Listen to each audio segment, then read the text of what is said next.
The wind on the 16th floor of the Pinnacle building felt less like air and more like a malicious, invisible hand trying to shove me into the night. It was 3 a.m., and the city lights below were a beautiful, glittering mockery of all the life I was about to throw away. My name is Elias Thorne, 26 years old, and in about 30 seconds I was going to be dead. I stood on the narrow, icy ledge outside my failed startup's former office, staring down at the indifferent asphalt. The note was taped to the inside of the window, short, apologetic, and utterly meaningless. I'd lost everything: the company, my savings, and most importantly, the will to keep fighting a world that seemed designed to crush people like me. I took a deep, shuddering breath, tasting the cold city smog. This was it. The final, cowardly surrender. I leaned forward, letting my weight shift, when a voice, softer than the wind but sharper than broken glass, cut through the noise. "Don't. You'll make a mess." I froze. The voice was pure English, but with an accent I couldn't place. It was precise, almost musical, yet carried a cold, otherworldly resonance, like distant church bells ringing underwater. I didn't turn around. "Who is that? Go away. This doesn't concern you." "It concerns me very much, Elias Thorne," the voice replied, closer now. "Cleaning up human fragments is a terrible inconvenience, and this particular building is under my jurisdiction."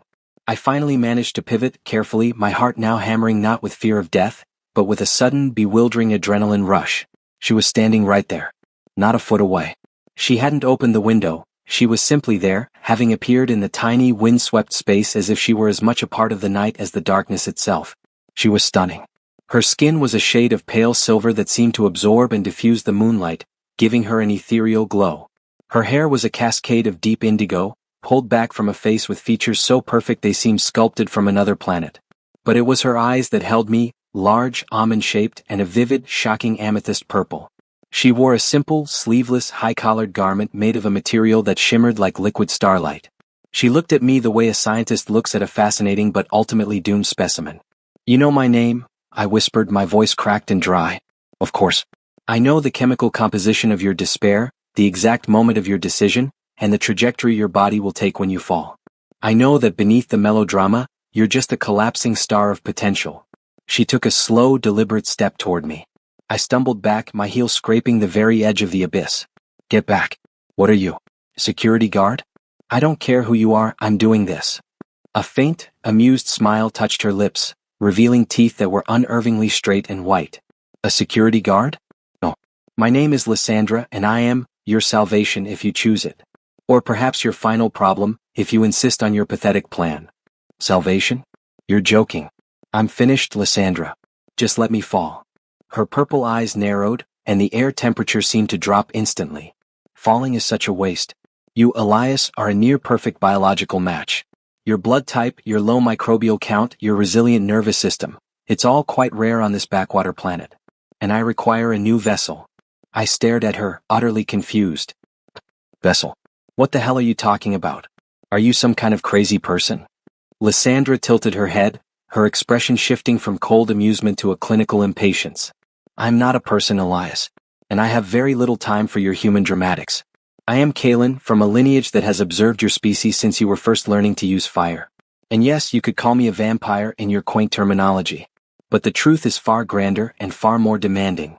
Before I could process the word vampire, or the absurdity of her confession, her expression hardened.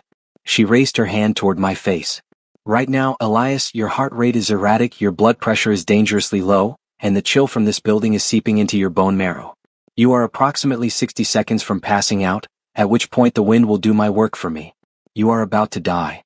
Then her movements became impossibly fast. Faster than anything I could track.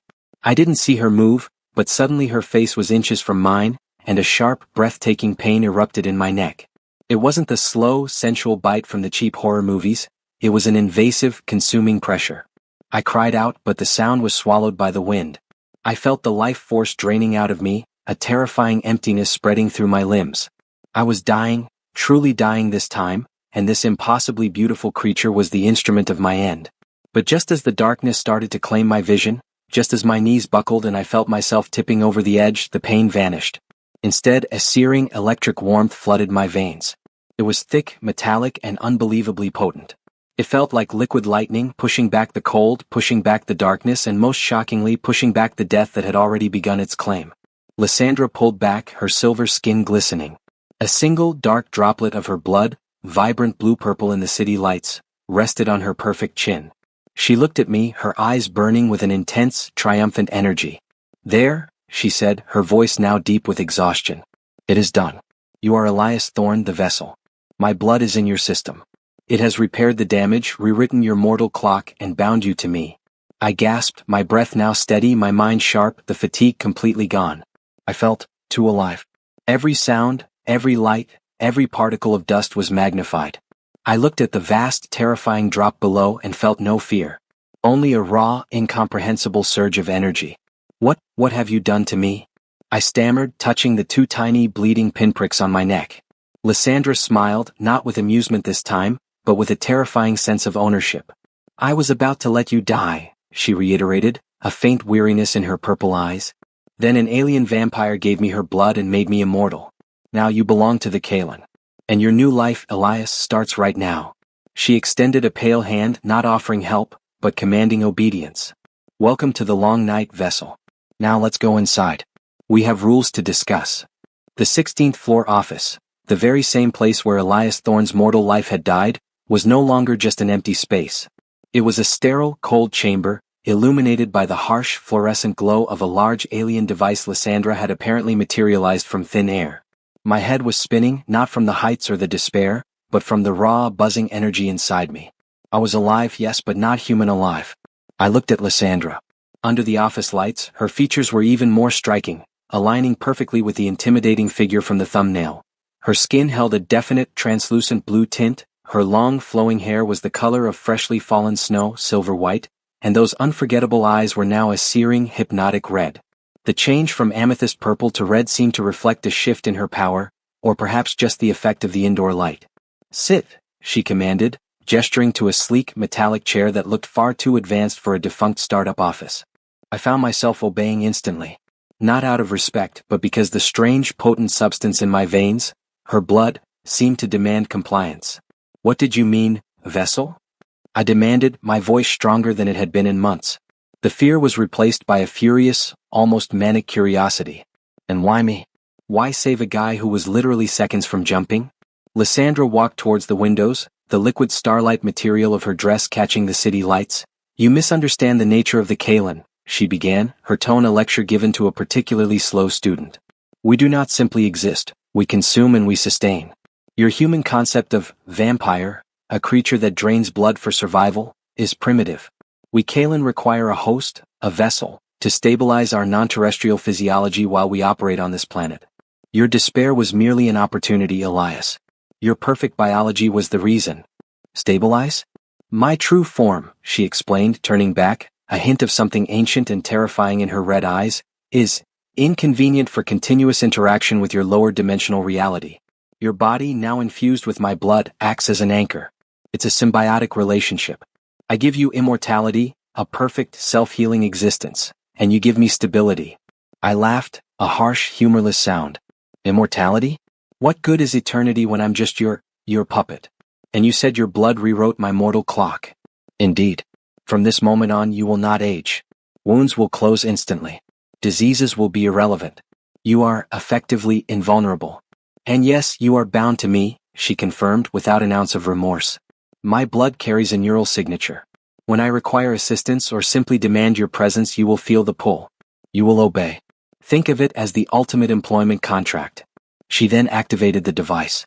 A holographic display flickered to life, showing complex schematics that were indecipherable to me, but they looked like weapons, advanced vehicles, and city layouts. "Your new life, Elias, is not about sipping cocktails for 1,000 years. It's about work. The Kalan are not tourists. We are here to manage and monitor certain cosmic interferences on this sector of the galaxy. That requires physical intervention, often violent." She pointed to the tactical, dark armored look of the figure in the thumbnail I now visualized in my head. "You will be my field agent. The armor, the weapons, it will all be provided. Your training starts tonight. You may be immortal, but a high-velocity plasma round can still cause enough disruption to require several hours of inconvenient regeneration. You will learn to fight, to endure, and to hunt." A cold dread settled in my stomach, heavier than my previous despair. Hunt? Oh, aliens? Other vampires? Both and worse. The universe is a vast, messy place, Elias. And now you are officially part of the mess. Lysandra walked towards me again. She reached out and placed a single chillingly cold hand on my cheek. There are 3 fundamental rules you must never break, she whispered, her red eyes burning into mine. Break these and I will not simply disrupt your regeneration. I will revoke the gift entirely, leaving you to feel every agonizing second of the return to your frail, collapsing mortality. She leaned in, and the scent of ozone and something ancient, like cold, polished stone, filled my senses. Rule 1. Never reveal the nature of your existence or my identity to any mortal. You are a secret weapon, not a celebrity. Rule 2. Never question my direct commands. They are based on centuries of tactical data that your fragile human brain cannot process. And Rule 3, her voice dropped to a deep, dangerous purr, you are mine. You will never attempt to leave my service, betray my interests, or form any emotional or romantic attachment that could compromise your loyalty to me. Your eternal life belongs only to the Kaelin. She removed her hand. The coldness remained. Understand, vessel? Immortality is not freedom. It is the highest form of servitude. I stared back at her, the fight in me igniting. I was a slave, yes, but I was also not dead. That was a significant victory. I understand, I said, the words tasting like ash, but my new invigorated heart was pounding with a desire to survive this new terror. I'm your vessel. Where do we start? Lysandra's smile was predatory. Good. We start with your attire. That suit is hopelessly flammable. Follow me. We're going to need a more secure location for your training. She turned and vanished into the holographic light, leaving the metallic chair and the advanced device as the only proof that my suicide attempt had been interrupted by an alien vampire. I stood up, feeling the immense, terrifying power thrumming beneath my skin, and walked towards the light. The long night had just begun. The holographic light that Lysandra had vanished into wasn't a screen, it was a portal.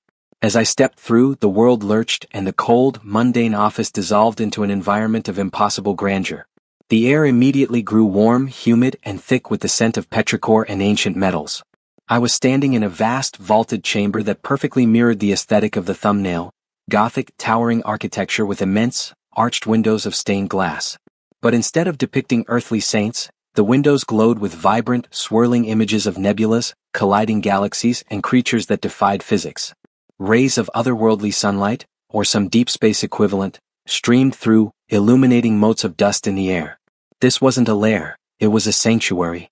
A hidden pocket of hyper-advanced alien architecture nestled somewhere deep within the core of the city, or perhaps an entirely different dimension folded into our own.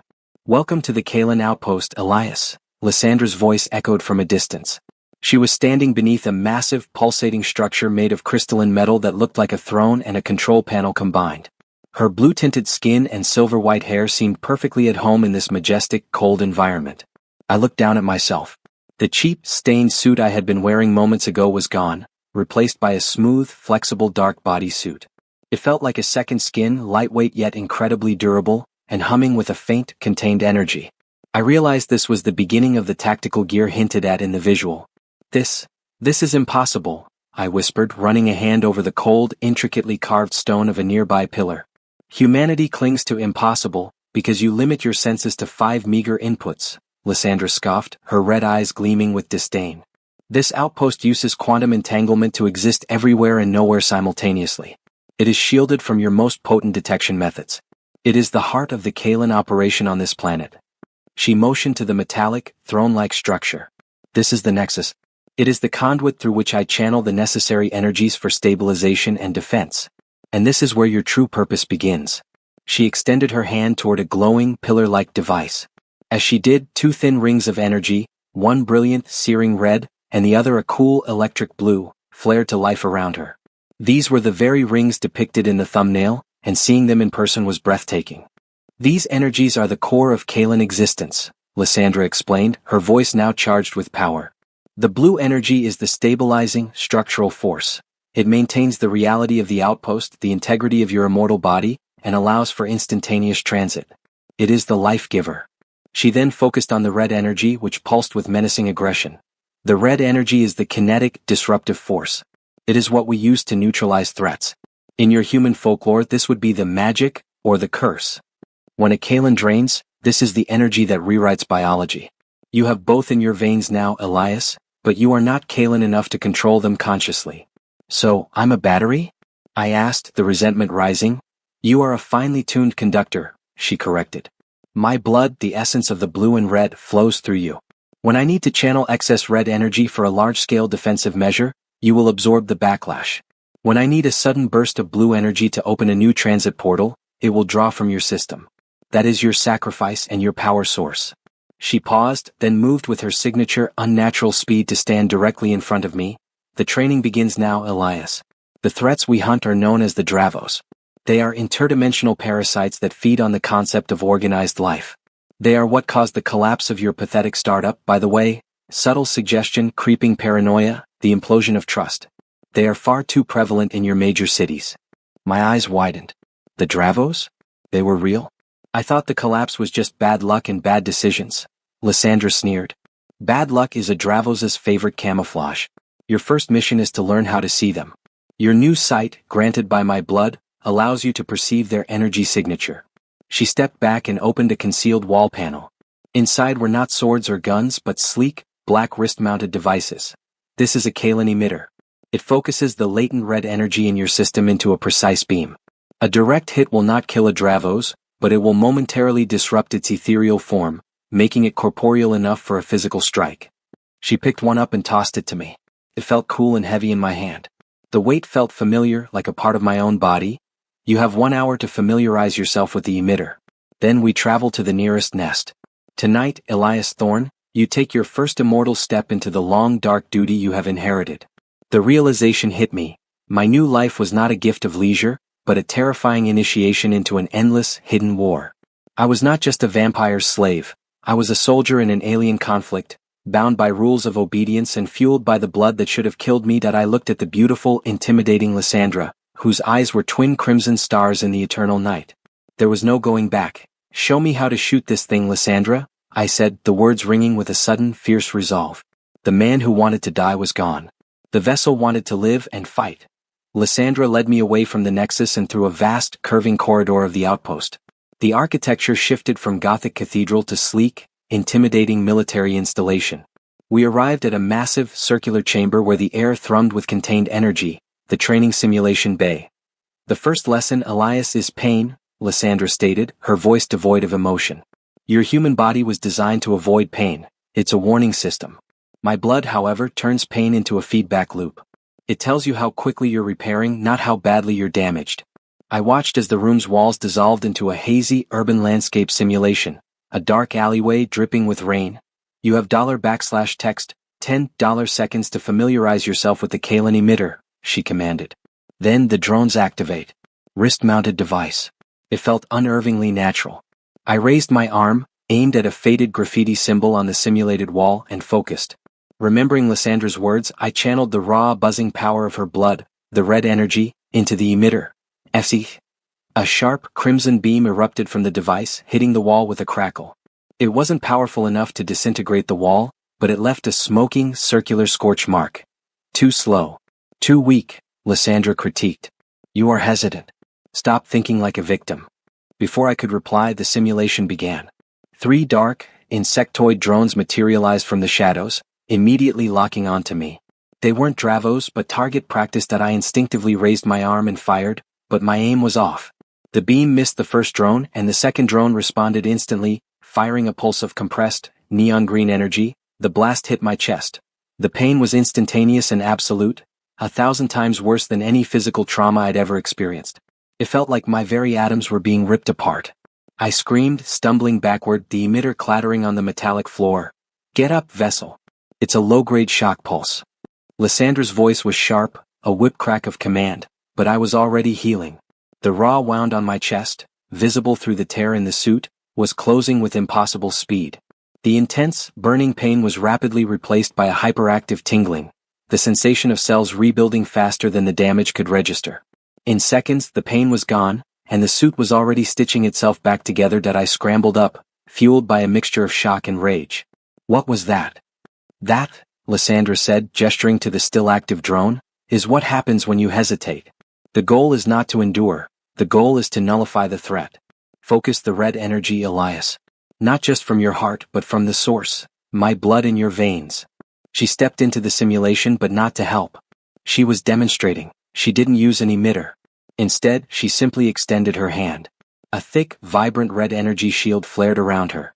When the drone fired again, the green pulse harmlessly dissipated on the crimson barrier. Then she condensed the shield into a bright, focused beam that wasn't a projectile, but a sustained stream of heat, liquefying the drone in an instant.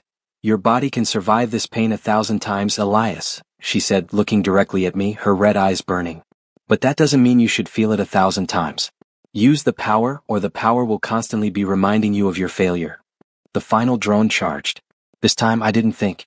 I remembered the sensation of the healing, that furious, electrical current, and slammed all my focus into the emitter. Crackle. The red energy beam was twice as wide and intensely bright. It struck the drone dead center, causing the machine to short-circuit and explode into harmless sparks. A small flicker of approval crossed Lysandra's face. "Better. Now regeneration check." Before I could relax, she moved again, impossibly fast. She didn't use energy, she used brute, Kaelin force.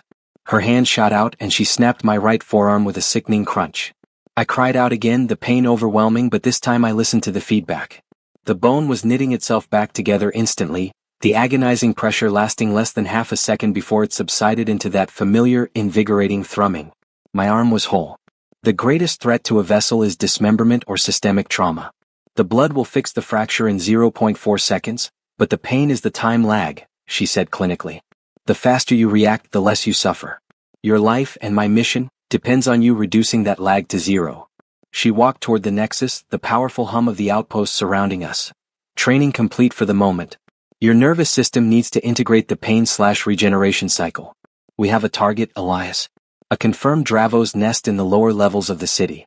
A place where desperation and consumption are ripe. It is time for your debut. She reached the Nexus. The device pulsed with a blinding mix of red and blue energy, the same energy that surrounded her in the thumbnail. She placed one hand on a glowing panel and turned to me, her expression grim. "Hold on to me, Elias. We are initiating rapid dimensional transit. Do not fight the feeling. It will make you violently ill." I walked toward her, my arms still tingling from the broken bone, my mind reeling from the brutal lesson. I had gone from wanting to die to being forced to live a life of eternal, agonizing combat.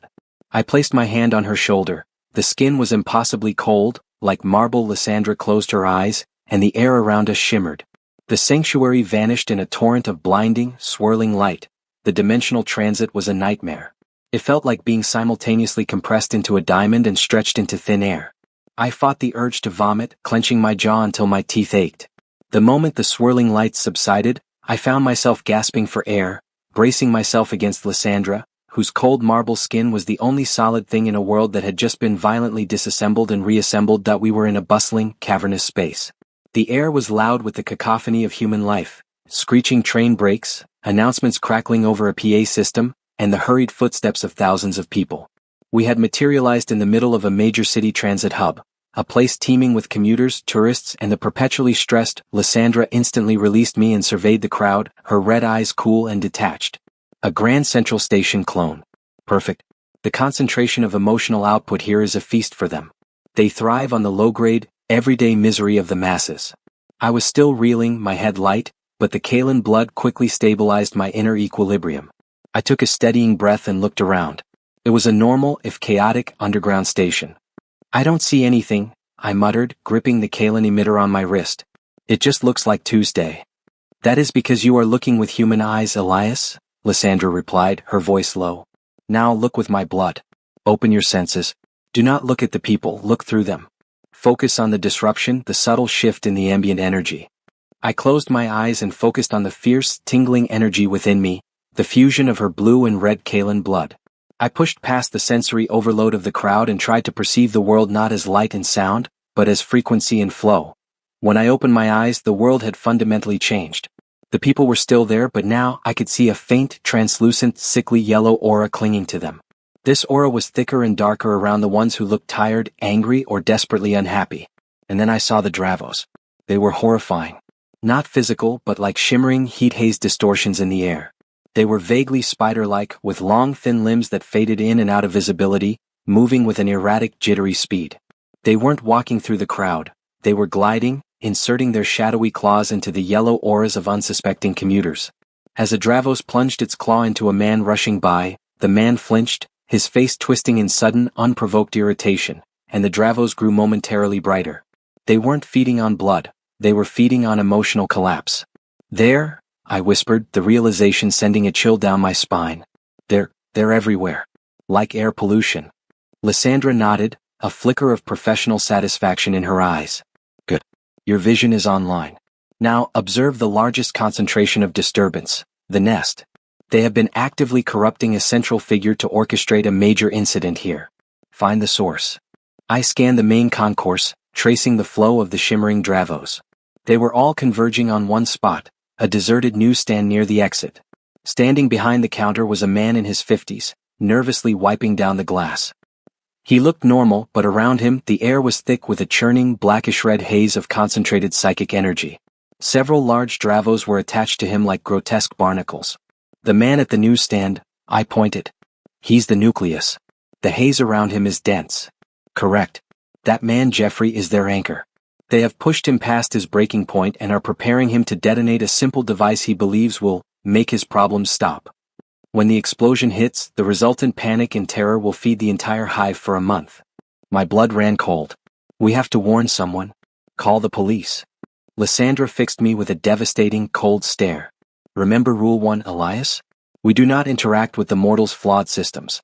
Their intervention would cause mass panic, which is precisely what the Dravos want. We are the surgical strike. You are the surgical strike." She pulled her hood up slightly, her silver-white hair and blue-tinted skin hidden in the shadows of the crowd. "The Dravos on Jeffrey must be momentarily solidified by the red energy emitter before you can strike. They are semi-ethereal, a punch will pass through them. Your red energy beam is the key. Fire, close the distance and neutralize the Dravos before they can fully realize they are under attack." I felt the adrenaline surge, a pure, clean rush of focus that was entirely new. This was no longer about my failed life. It was about saving hundreds of unknown people from a terror they couldn't even see. "What about Jeffrey?" I asked. "Jeffrey is a victim. Once the Dravos are severed, he will collapse, exhausted. He will be harmless. Now go, Elias. Vessel, commence elimination." I took a deep breath, the sounds of the station fading as my Kalen senses zeroed in on the black-red distortion around Jeffrey. I moved, not running but flowing, my immortal body reacting with an efficiency I never knew I possessed. The Dravos hunt had begun. The sound of my own footsteps was the only thing that mattered. I ignored the millions of mundane human thoughts bombarding my enhanced senses. My focus was razor-sharp, channeled entirely through the red energy thrumming in my wrist and the sickly black-red haze surrounding the man named Jeffrey at the newsstand. That I moved with a smooth, aggressive efficiency that was completely alien to my former clumsy self. The dark, flexible body suit felt like a part of my nervous system, moving effortlessly with every muscle twitch. Jeffrey was fumbling beneath the counter, his hands shaking, no doubt reaching for the device Lysandra had mentioned. The Dravos clinging to him writhed, their ethereal bodies vibrating with anticipation. They were close to achieving their goal. I closed the distance. When I was about $text, $10 feet away, I raised the Kalen emitter. "Get away from the counter," I yelled, using a loud, aggressive human voice to momentarily distract Jeffrey and, more importantly, the parasites. Jeffrey looked up, his eyes vacant and terrified. The largest Dravos, draped across his shoulders like a shimmering cloak, turned its attention to me. Its form solidified slightly in a defensive posture. "Now." I fired the emitter. Crackle. A concentrated beam of pure red energy sliced through the air and struck the largest Dravos. The effect was immediate and shocking. The creature didn't explode, it screamed. A high-pitched, psychic shriek that only my Kalen-enhanced mind could fully register. Its ethereal form instantly became solid, black chitin, forcing the air around it to distort violently. The moment the Dravos was solid, Jeffrey's body went limp, the psychic pressure removed. He collapsed, unconscious, behind the counter. The other, smaller Dravos were thrown off by the sudden crystallization of their leader. "The core is solid. Eliminate." Lysandra's voice echoed in my ear, a crisp, cold command delivered telepathically through the blood bond that I didn't need the command. The rage I felt at seeing these creatures feed on human despair, coupled with the primal surge of the Kalen blood, drove me forward. I vaulted the newsstand counter, landing next to the immobilized Jeffrey. The solidified Dravos was thrashing wildly, its black, multi-jointed legs scraping against the floor. Its temporary corporeal form was deeply unsettling, a massive, hateful insect of pure darkness. I didn't use the emitter again. That was a tool for range. Up close, I used the gift that I delivered a brutal, focused kick to the creature's core. The sheer, unnatural force generated by my new body connected with a terrifying smash. The Dravos shattered that it broke apart into thousands of smoking black fragments that immediately dissolved into the air, leaving nothing behind but a faint, metallic odor. The black-red haze around the newsstand instantly dissipated. The smaller Dravos, now suddenly exposed and sensing the death of their leader, began to flee, shimmering violently as they tried to blend back into the crowd's energy. Too late, Lysandra's voice came again. They will retreat and reform. Get out, Elias. The job is done. The mortal systems will find Jeffrey unconscious and the situation contained. They will never know why. I looked down at Jeffrey, who was breathing shallowly, his face finally peaceful. I had saved him, and hundreds of others, from a disaster they would never comprehend. The feeling was intoxicating, a purpose stronger than anything my old life had offered that I turned, ready to follow Lysandra's retreat command, but a wave of nausea suddenly hit me, stronger than the dimensional transit. I stumbled, my vision flickering. The cost. The sheer amount of concentrated red energy I had channeled, and the raw kinetic force I had used, had put a sudden, tremendous strain on my system. I felt a sharp, burning sensation, not of a wound but of internal depletion. The regenerative system, the blue energy, was working overtime to restabilize the balance that I heard Lysandra's actual physical voice this time, close by. Idiot. You overchanneled. Never exceed power on your first mission. Your human heart, though immortal, is still used to a slower pace. I looked up. Lysandra was standing on the platform nearby, her silver-white hair gleaming in the station's light, her red eyes narrowed with a mixture of annoyance and faint concern. She extended her hand, and the very air around her pulsed with a calming electric blue.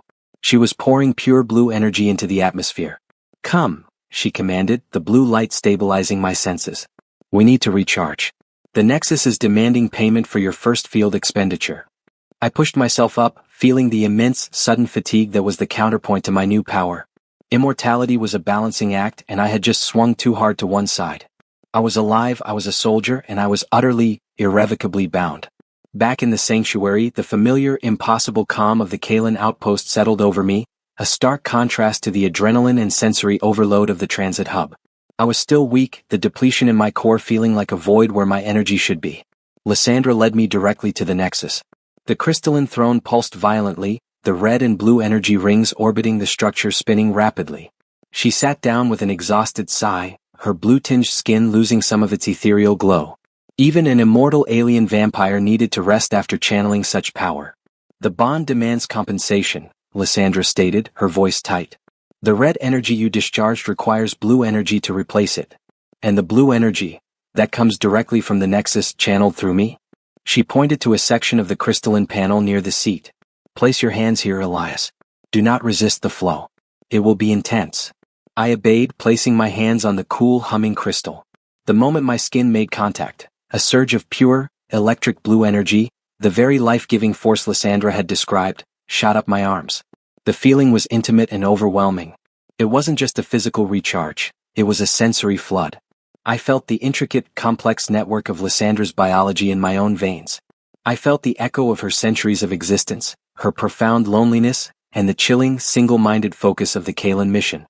The boundary between her mind and mine blurred, facilitated by the shared substance of her blood. The blue energy flow is direct, Lysandra whispered, her eyes closed, her silver-white hair catching the intense blue light. You are absorbing the force that sustains my life.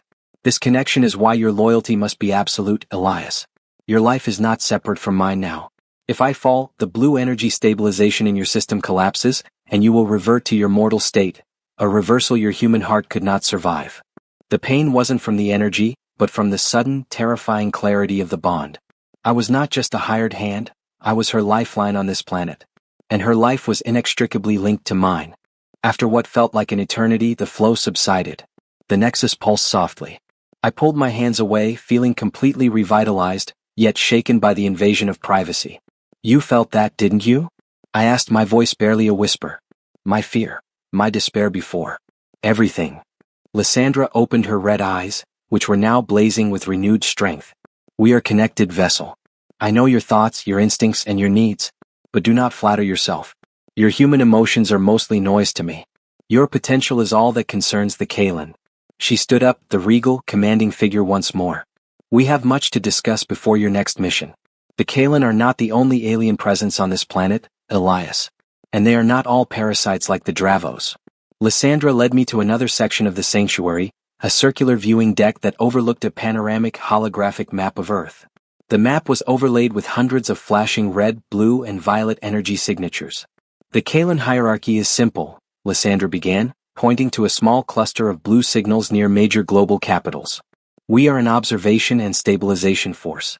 Above me is the Council of Seven, a collective of the oldest and most powerful Kalen stationed across the globe. They determine the core directives. I am an operative responsible for a single sector, this city and its periphery.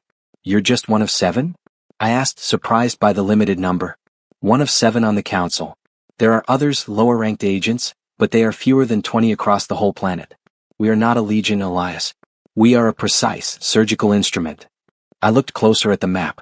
What are the violet signals? Lysandra's red eyes hardened. Those are the Xylos.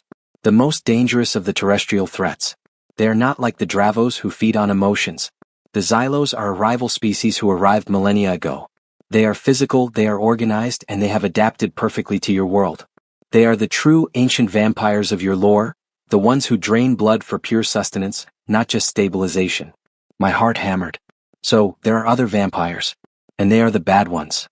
They see your species as livestock. We see you as a resource to be managed and protected for the sake of cosmic balance.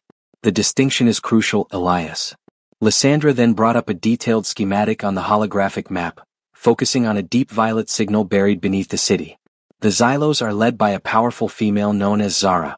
She is the oldest and most ruthless of their kind on this continent. She has a network of thralls, human collaborators who believe they are gaining power, but are simply being fattened for the eventual harvest. And she knows you're here? She knows a Kalen is here. She does not know I have successfully established a vessel.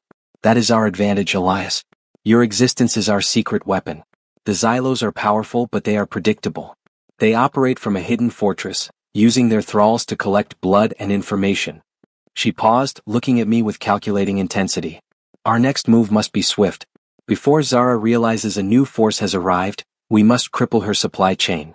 Your next mission vessel is an infiltration. You will become one of the thralls. The idea was insane. For me, Elias Thorne, to infiltrate a nest of ancient, blood-sucking vampires led by a creature named Zara was a death wish, if death were still an option. How can I infiltrate them? I have blue-tinted blood running through my veins. They'll know I'm not human or that I'm Kalen, I protested.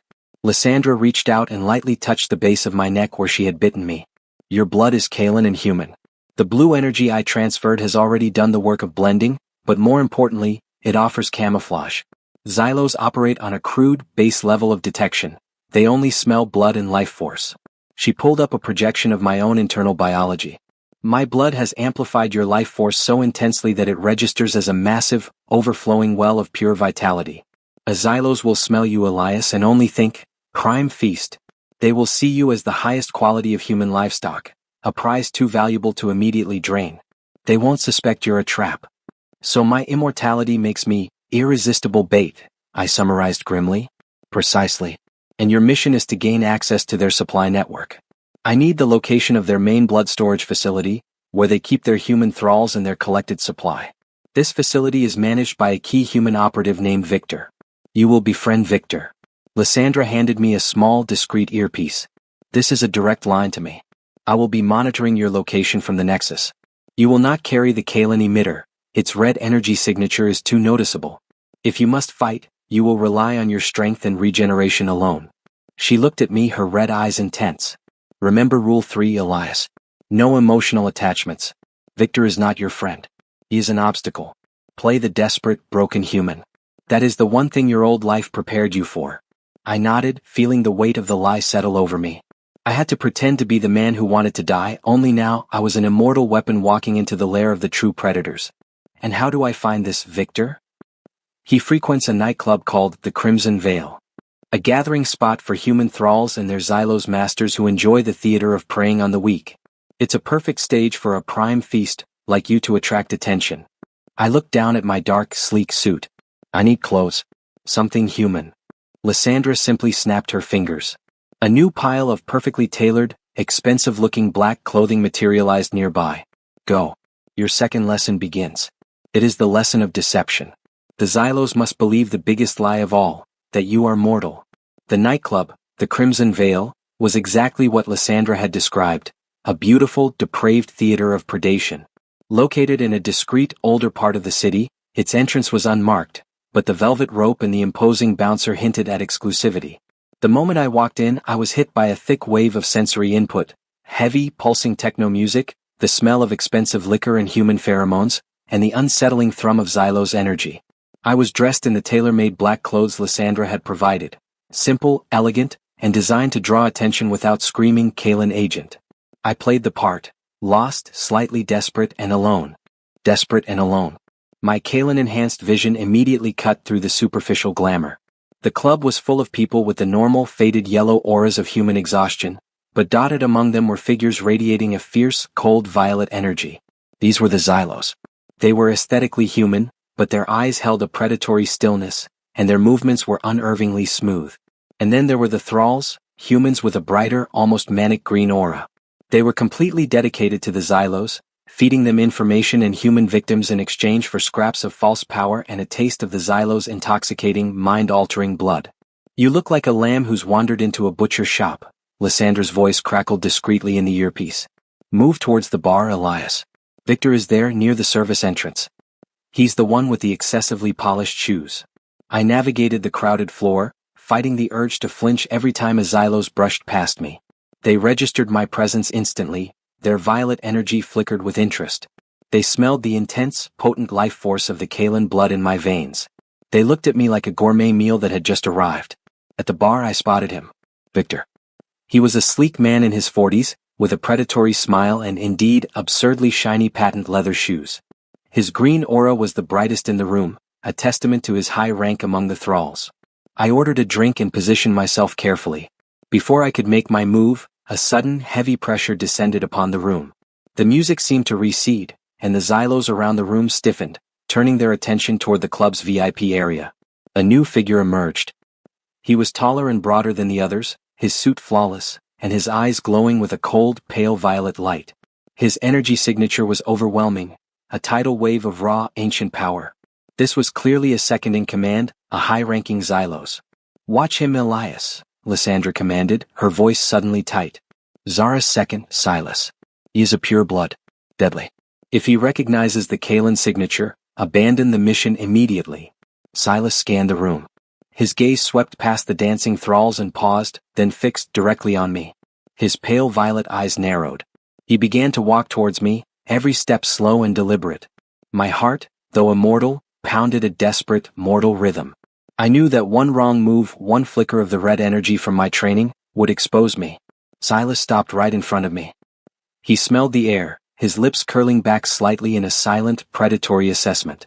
His presence was physically chilling, making the normal clubgoers shiver instinctively. What is your name, livestock? Silas purred, his voice a low, gravelly rasp that barely carried over the music. Elias, I said, forcing my voice to sound flat and defeated, the tone of the man who was ready to jump off a building. Elias Thorne. Silas leaned closer, his violet eyes boring into mine. You smell potent. Almost criminally so. A vintage year of despair, coupled with an unprecedented vitality. Tell me, Elias Thorne, why does a man of such robust life force carry the scent of death on him? This was the test. Lysandra had prepared me for this. I looked away, shrugging with what I hoped was convincing apathy. I lost everything.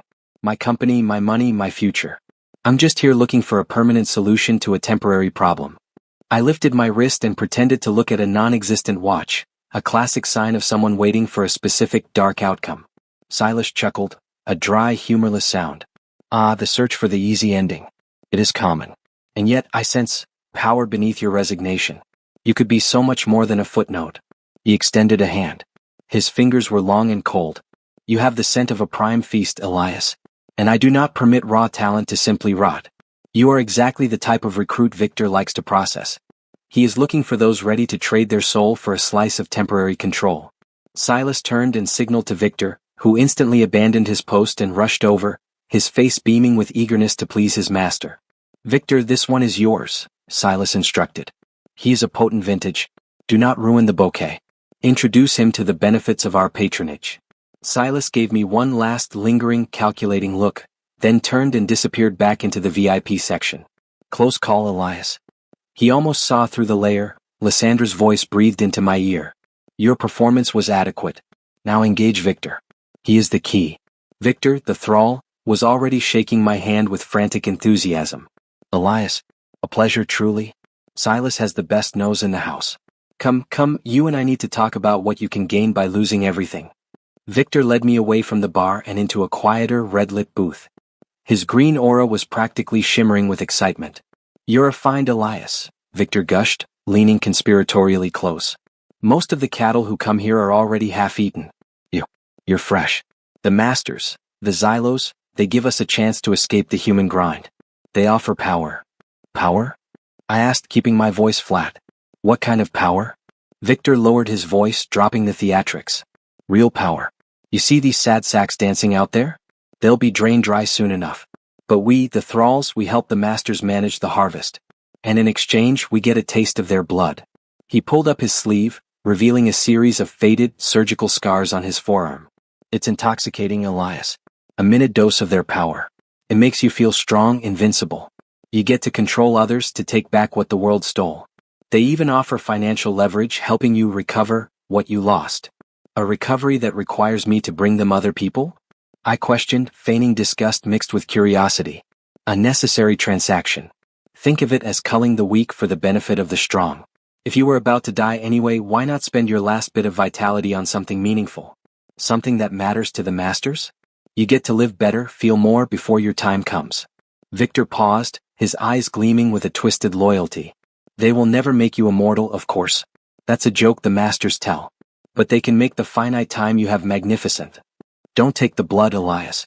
It contains a tracking agent, Lysandra warned through the earpiece. I'm intrigued, I told Victor, leaning in. But I need proof. If I'm going to work for them, I need to know they can deliver on their promises. I need to see the operation. The real work. Victor smiled, a smug, satisfied look. Of course. No true initiate is brought in blindly. The blood storage facility is where all the magic happens. A fortress of power. I can take you there tomorrow, after the final shipment is processed. But first, he clapped me on the shoulder, you need to meet the rest of the crew and take the pledge. My heart hammered again. I had the opening.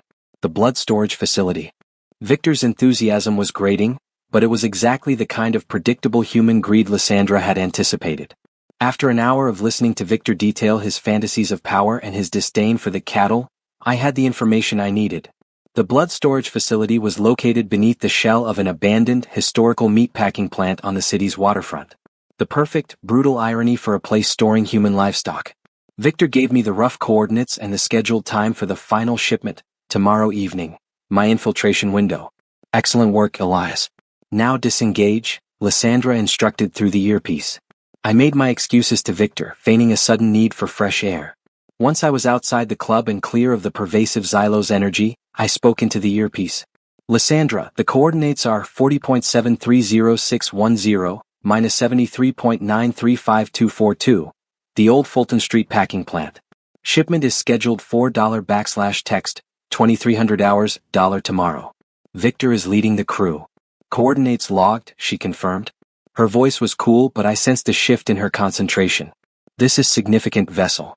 Crippling their main supply will draw Zara's attention immediately. You have performed the human part of the mission flawlessly. Now, return to the sanctuary for extraction and mission planning. As I turned to leave the desolate side street, I spotted Victor emerging from a back entrance of the club. He wasn't alone. He was kneeling, his face tilted up in pathetic reverence toward the towering figure of Silas, the Xylos second in command. I stopped, watching with my enhanced Kalan vision. Silas wasn't speaking. He was simply looking at Victor with cold contempt. Then Silas performed a sickening act. He reached out and casually snapped one of Victor's fingers. Victor didn't scream. He didn't even flinch. His face, illuminated by the red glow of the club's emergency light, registered only a bizarre, blissful relief. Silas has to remind Victor who his masters are, Lysandra explained telepathically, her voice laced with ancient understanding. The pain is a perverse reward for Victor. It solidifies his delusion that he is chosen by the Xylos, worthy of their attention. The Xylos control their thralls not just with blood, but with calculated psychological abuse. My stomach turned. The man who had been gushing about magnificent finite time was a willing slave, trading dignity for pain. It was a terrifying glimpse into the Xylos' true power. They didn't just drain blood, they systematically dismantled the human spirit. The cold feeling of purpose solidified inside me. This wasn't just a mission, it was necessary extermination. Back in the sanctuary, Lysandra wasn't satisfied with my current level of preparedness.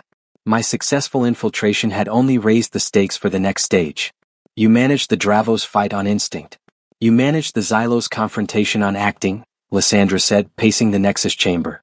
But against a prepared Xylos facility you need finesse. Your Kalan emitter is too loud. You must learn silent neutralization. She activated the training bay. Instead of combat drones, the simulation filled with dozens of life-sized, incredibly detailed human figures, hostages, trapped amidst Xylos guards. A Xylos cannot be killed by blunt force unless you destroy the central nervous system, she explained. A punch to the head will regenerate. A severed limb will reattach. Your goal is temporary, targeted neutralization. Lysandra stood next to me, her blue-tinged skin radiating a focused intensity. The blue energy in your system, the stabilizing, life-giving force, can be weaponized. When focused, it creates a pure, cold shockwave that momentarily paralyzes the Xylos' regenerative capacity. It will freeze their nervous system for exactly $text, $45 seconds, enough time to secure a hostage or relocate a body. She put a hand on my shoulder, channeling power. The blue energy is harder to channel than the red. It requires a calm core and absolute precision, Elias. Focus on the feeling of stillness I gave you during the recharge. Breathe the stillness into your hands. I practiced for hours. My first attempts resulted in nothing. My concentration, still too human, was erratic. Lysandra watched, impatient but demanding. You must stop fighting the duality. You are both Kalan and human. Use the human focus and the Kalan power. Channel the blue energy as if you are freezing the rage and despair you felt on the 16th floor. When I finally got it right, the result was startling. A field of intense, bone-chilling blue energy erupted from my palms, striking a simulated Xylos guard. The figure immediately froze, rigid, a thin layer of frost coating its surface. $text, $45 seconds, Lysandra confirmed. The blue freeze. A silent, life-saving tool. You have less than 10 hours until deployment, Elias. Integrate this knowledge. Your life and the success of the Kalan mission depends on it. The intense training left me physically charged but mentally exhausted. I sat near the Nexus, watching Lysandra work the controls, the holographic map of Earth swirling with alien signals. I had to ask, why are you doing this, Lysandra? The Xylos, the Dravos? If the Kalan are so powerful, why don't you just destroy the entire Xylos hierarchy yourself? Why do you need a vessel? Lysandra stopped her work and slowly turned to me. Her red eyes held a flicker of something I hadn't seen before, not contempt, but vulnerability. The Xylos are a threat, but the greatest danger to the Kalan is the prolonged exposure to your dimension, she admitted, her voice lower than usual. Our advanced senses, our ability to perceive higher dimensions, it causes a severe psychic erosion here. Over time, it leads to fragmentation, a catastrophic loss of identity and power. She gestured to the Nexus. My blue energy is spent not only on stabilization but on filtering the noise of this reality. Every century I spend here, the risk increases. The Council demands results because time is my true enemy. And that's where I come in, I realized. I'm the shield. You use the strength of my human nervous system, rewritten by your blood, to absorb the dimensional distortion, allowing you to operate longer. You are the perfect insulator, she confirmed, the truth hanging heavy between us. But you are also, unexpectedly, a source of unpredictability. Your willingness to die, your sudden surge of commitment. These are variables that even Kalan's strategy cannot fully map. She took a step closer. The proximity was startling. Do not confuse my need for you with care, Elias. I value your utility. But know this, you are currently the only living thing that can keep the Kalan mission stable on this continent. And for that reason alone, I will protect you. The truth was harsh, cold, and entirely Kalan. It wasn't love or affection. It was a clear statement of mutual, terrifying dependency. I was an immortal slave, but I was also indispensable. And in that terrifying truth, I found a strange kind of peace. I understand, I said, meeting her gaze. I'm your anchor. Let's go secure the facility. The waterfront was desolate. The chill of the harbor wind whipped around the massive, decaying structure of the old Fulton Street packing plant. It was $text, $22.50, 10 minutes before the scheduled arrival of the Xylos shipment. Lysandra and I were perched on the rooftop of a warehouse across the street, concealed by a field of shimmering blue energy Lysandra generated. I was back in the dark bodysuit, the Kalen emitter strapped to my wrist, and the knowledge of the blue freeze heavy in my hands. The air is thick with violet energy, Lysandra whispered, her voice a low hum in the earpiece. The Xylos have established a powerful perimeter. They are using human thralls as spotters. You must be silent, Elias. Any sound above a whisper and your life force, potent as it is, will be detected immediately. I scanned the plant with my enhanced vision. The building was dark, but my Kalen sight picked up multiple green auras, the thralls, patrolling the perimeter. They looked like desperate, jumpy men carrying flashlights and crude automatic weapons. I see 4 thralls on the ground level. 2 on the roof, I reported. Focus on Victor. He will be at the main dock entrance to receive the shipment, Lysandra instructed. Your objective remains the same, neutralize Victor and locate the main blood storage chamber. I will maintain the blue energy veil over us. Once you are inside, you are alone. I took a deep, steadying breath. This was the moment of truth, where my new, terrible strength would be tested against the evil I was masquerading among. I moved first. Sliding off the roof, I dropped the $text, $30 feet to the street with the controlled grace of my immortal body, landing soundlessly on the dirty asphalt. My enhanced senses told me a thrall was approaching my position from around the corner. The man, his green aura pulsing nervously, rounded the corner, his flashlight beam sweeping across the empty street. He was looking for danger in the mundane, never expecting the supernatural. I didn't give him a chance. Moving with the blinding speed that was now second nature, I closed the distance, channeling the newly mastered blue energy into my open palm. Crack. My hand clamped over his mouth, cutting off his surprise. Simultaneously, the silent, freezing blue energy shot into his nervous system. The thrall instantly stiffened, his eyes wide and glazed over with a thin film of frost, his body rigid in the middle of his patrol stride. The blue freeze was perfectly executed. 1 down, I reported, gently lowering the frozen man into the shadow of a rusted dumpster. Effective, Elias. Maintain this efficiency, Lysandra praised, a rare hint of approval in her voice. I moved toward the main docks, where the largest concentration of green energy, Victor's crew, awaited the shipment. I slipped through a broken window near the loading dock, the Kalen bodysuit granting me complete silence. Inside, the massive warehouse space was poorly lit, filled with the shadows of abandoned machinery and the smell of dried blood and decay. I quickly neutralized 2 more thralls with the blue freeze, leaving them as frozen statues leaning against pillars. I was getting faster, more precise. The cold, focused power of the blue energy felt like a clean, moral antidote to the Dravos' despair and the Xylos' cruelty. I located Victor near the massive dock door, speaking urgently into a radio, his green aura alight with anxious energy. He was surrounded by 4 remaining thralls, all armed and jumpy. I stepped out from behind a stack of rusted barrels. Victor, I called out, my voice echoing slightly in the vast space. Victor whirled around, instantly recognizing me. His face contorted from anxiety to pure shock, then rage. Elias, you're early. And where's the rest of the crew? Did you think you could skip the pledge? The pledge is meaningless, Victor, I replied, standing my ground. And your crew is taking a time out. They're frozen. Victor's eyes darted around the shadows, then back to me. He finally realized something was terribly wrong. He raised his handgun, his hand shaking, his green aura sputtering. You're not a recruit. What are you? A cop. You smell too good for a cop. I'm an exterminator, I stated simply. I raised the Kalen emitter. You're going to tell me where the blood storage facility is, and then you're going to take your last nap.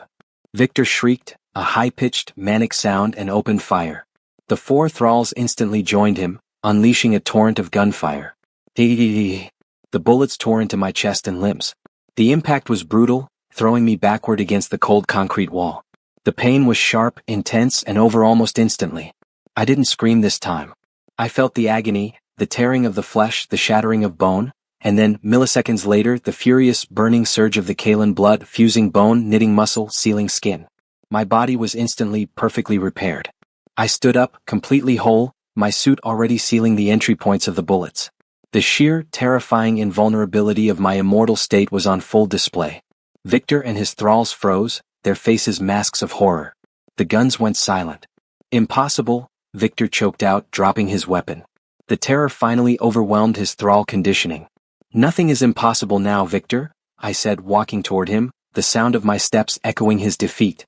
I raised the emitter, preparing to neutralize him permanently. Just as I prepared to fire the emitter's red energy beam, a secondary alarm began to wail deep within the building, a high-pitched, non-human frequency. Elias, stop. The Xylos have detected the disturbance. Lyssandra's voice was sharp with urgency. The shipment is approaching. Victor is irrelevant now. Find the facility. Look for the highest concentration of stored life force. I didn't waste time on Victor.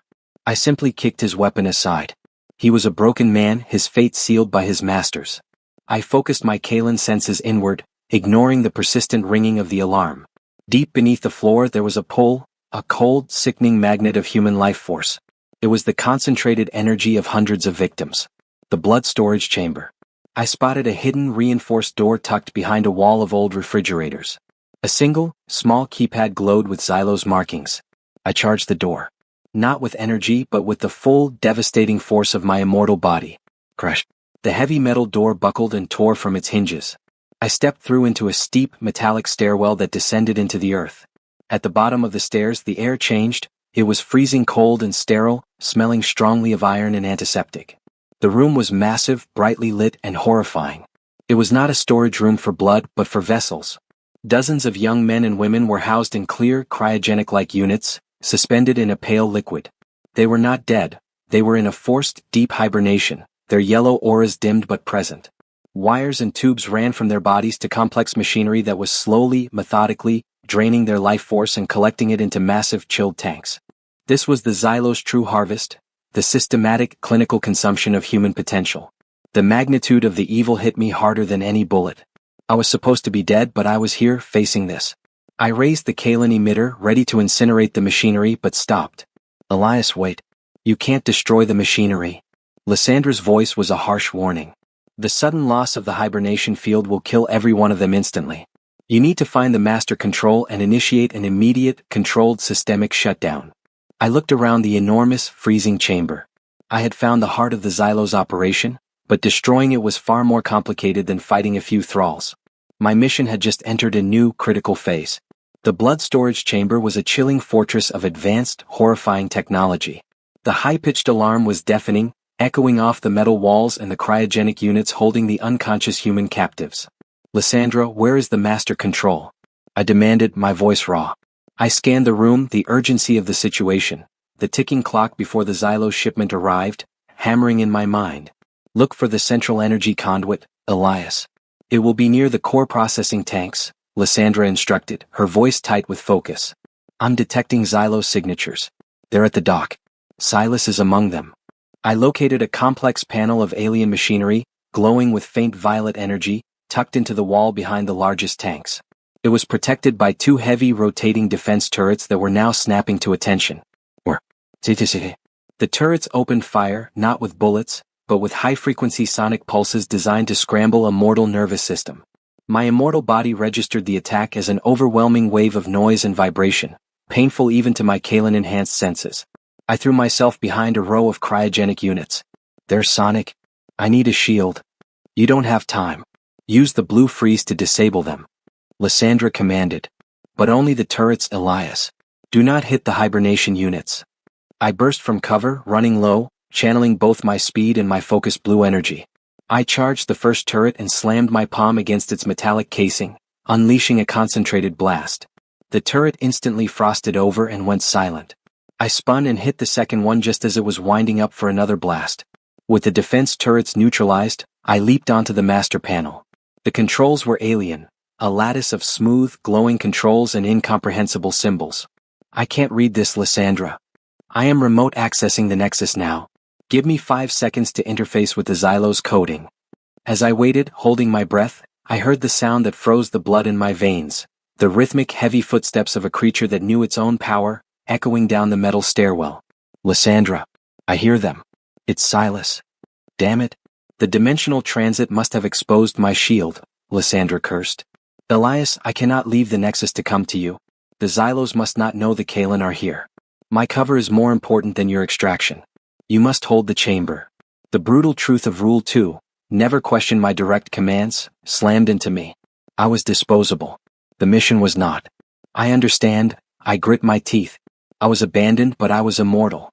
A tall figure, radiating a cold, overwhelming violet aura, stepped into the chamber. It was Silas. He surveyed the damage, the shattered door, the frozen turrets, and the panicked thrall Victor, who was now hiding under a machine. Silas's face was a mask of cold fury. "The Prime Feast has teeth," Silas sneered, his eyes locking onto me. "And you smell of the Kalan. You are not just a bait, you are a vessel."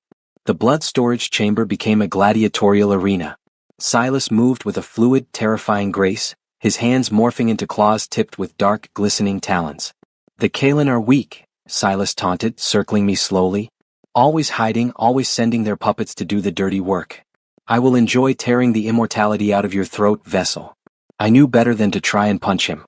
Lysandra's teaching flashed through my mind. Xylos regenerate instantly. I had to go for the central nervous system.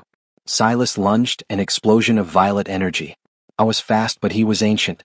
His talons sliced across my chest. The pain was excruciating, worse than the bullets, because his attack was laced with a venomous Xylos psychic energy intended to disrupt Kalan regeneration. Ching! My body screamed. The wounds instantly began to close, but the agony lingered, slowing me down. I stumbled back, my vision flickering. "Slow regeneration, Elias. Use the emitter." Lysandra yelled in my ear, her voice a lifeline. I raised my wrist and fired the Kalan emitter, unleashing a precise beam of focused red energy at Silas's head. Silas didn't dodge, he simply raised his hand. A thin, shimmering violet shield appeared and deflected the beam harmlessly into the ceiling. "Crude," Silas mocked. "Your fire is easily managed." He attacked again, his speed blurring. This time I met him. I knew my strength was raw kinetic force and regeneration. I absorbed a punishing blow to the stomach, which nearly knocked the air out of my immortal lungs, and countered with a powerful, desperate elbow strike aimed at his jaw. Crack! Silas staggered back.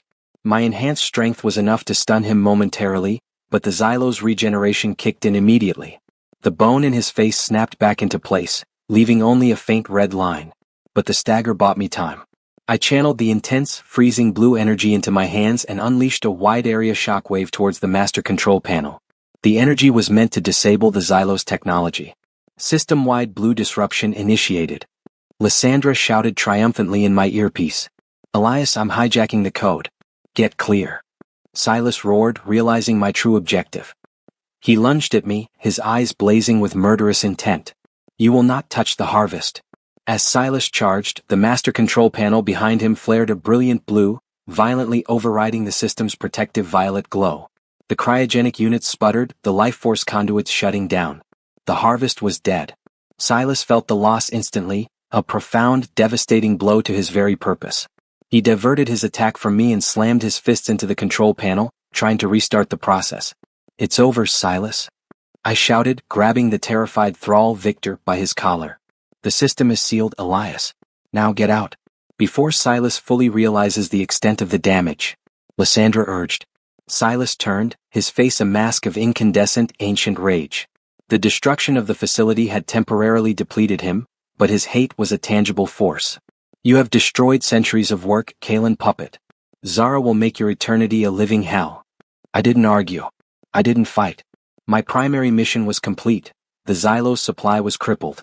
I used the raw kinetic power of my immortal body and threw Victor, the pathetic, sniveling thrall, up the metal stairwell like a ragdoll. He would live to face whatever punishment Silas decided, but I needed him out of the immediate combat zone. I ran toward the battered door, not looking back, knowing Silas was right behind me. I burst into the dark warehouse, the alarm still ringing. I found the thralls I had frozen earlier and quickly unfroze them with a precise, low-frequency pulse of red energy. They awoke, confused and disoriented, their thrall conditioning broken by the trauma. "Go. Run. The building is compromised." I screamed at them, my voice echoing. I heard the sound of the steel door being ripped from its hinges as Silas emerged, his violet aura now crackling with uncontained fury. "You can't hide from me, vessel," he bellowed. I looked up at the ceiling of the warehouse. It was rickety, rusted metal.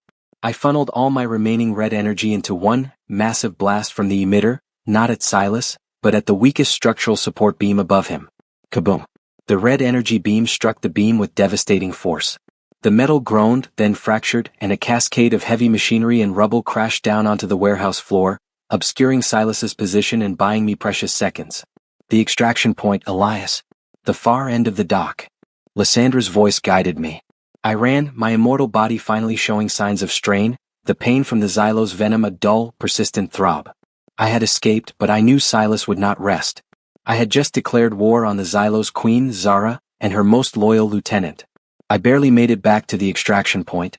Lysandra, abandoning the blue energy concealment, stood exposed on the dock, radiating a furious wave of red energy to keep the Xylos at bay. The moment I reached her, she gripped my arm with chilling strength, and the world dissolved into the horrifying whirl of dimensional transit. We rematerialized in the deepest core of the sanctuary, far from the Nexus. Lysandra immediately forced me onto a crystalline couch, and the intense blue energy of the healing chamber enveloped me. This was a sustained, deep recharge, far more potent than anything I'd experienced before. The agonizing, slow-burning pain from Silas's Xylos venom was finally neutralized, replaced by a pure, invigorating flood of Kaelan life force. While I stabilized, Lysandra walked to the Nexus, her blue-tinged skin pale with fury and exhaustion.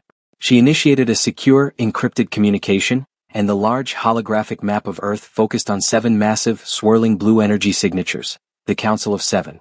"You were reckless, Lysandra," a voice boomed from the projection, cold and authoritative. It was the Council's leader, a Kaelan whose features were even more ancient and severe than Lysandra's. "The Xylos now know a vessel exists, and that the Kaelan are operating actively. The rules of non-intervention have been jeopardized." Lysandra stood tall, her silver-white hair radiating defiance. The threat of Zara's consolidation was imminent. The blood storage facility was a critical vulnerability. The operation was a success. The Xylos lost decades of resources. "At the cost of our millennia of secrecy," another voice, sharp and female, hissed. "We cannot allow this vessel, Elias Thorne, to continue to operate. His aggressive profile is a liability. You will terminate the bond and neutralize the vessel. The mission is more important than your attachment to a singular asset. Terminate the bond." The words hit me like a physical blow. If the bond was terminated, the stabilizing blue energy in my system would collapse, and I would revert to my mortal, dying state. My short, terrifying immortality would end. I watched Lysandra turn her back to me, facing the Council. "The bond will not be terminated," Lysandra stated, her voice iron. "Elias Thorne is not a liability. He is now compromised, yes, but he is a necessary anchor.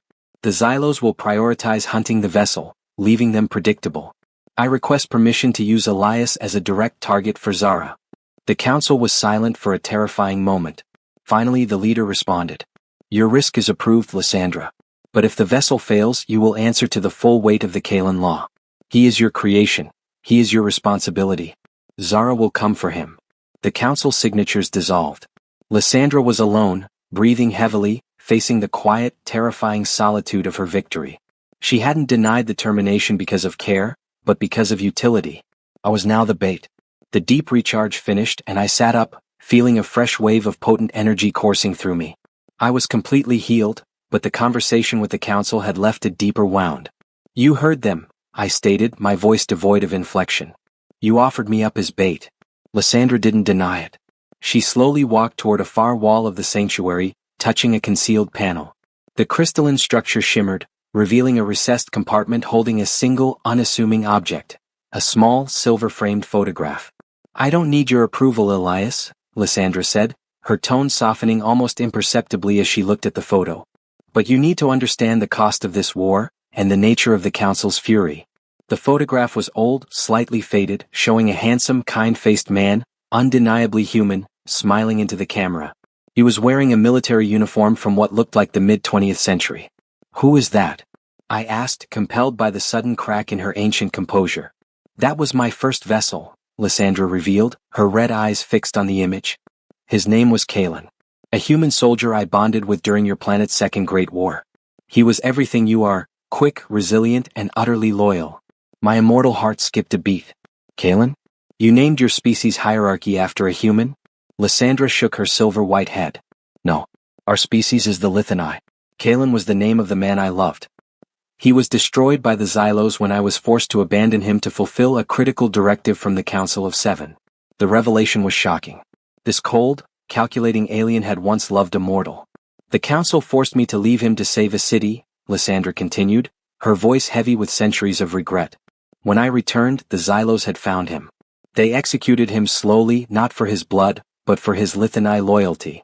After that, I returned to the Council and renamed my operating faction Kaelan, to ensure they never forgot the cost of prioritizing secrecy over the asset. I looked at the photograph and then at Lysandra. The truth of her character, her absolute dedication to the mission, masked by an ancient, self-imposed coldness, snapped into place. She wasn't just a soldier, she was a warrior driven by a trauma so profound she had internalized it as her species' name. They want me neutralized, I said quietly, looking at the picture of Kaelin. Because they fear you will let history repeat itself and choose the vessel over the mission again. Precisely, Lysandra confirmed, carefully replacing the photograph. And I cannot afford to fail this time. Your survival, Elias, is my one act of defiance against the Council's dictates. You are the bait, yes. But you are bait I intend to protect. The mission shifted immediately. We were no longer hunting the Xylos, we were preparing for the Xylos to hunt us. Silas has reported the loss of the blood storage chamber and the existence of a Kaelin vessel, Lysandra explained, standing before the holographic map. The Xylos Queen, Zara, will see this as an intolerable invasion. She won't send more thralls, she will come herself or send a team of her purest blood Xylos. Where will she look? I asked.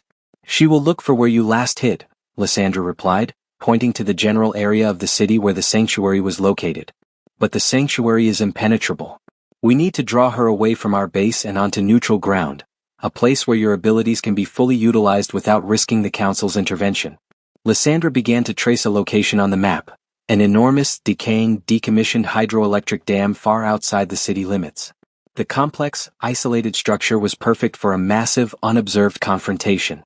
Your life force, amplified by my blood, is a beacon to their kind, she explained. We will intensify the signal. We will lure Zara and her elite guards to the canyon dam.